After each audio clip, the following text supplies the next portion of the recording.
力，也未必修得干净。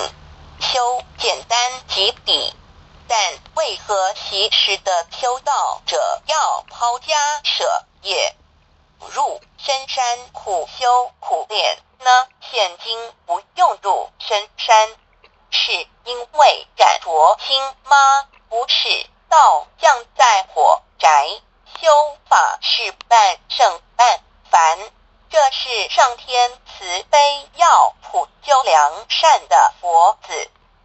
但修这自从古至今从未改变，6万年来的感着更是需要用力用心。一常言，一日修来一日功，一日不修一日空。个人修来个人功，功过将来自但成。时时刻刻提醒自己，三观九口有己过，河畔子孙见功果。此身不修，更待何时？所以问问自己，修得如何呢？对天地、对父母、对长上、对后进。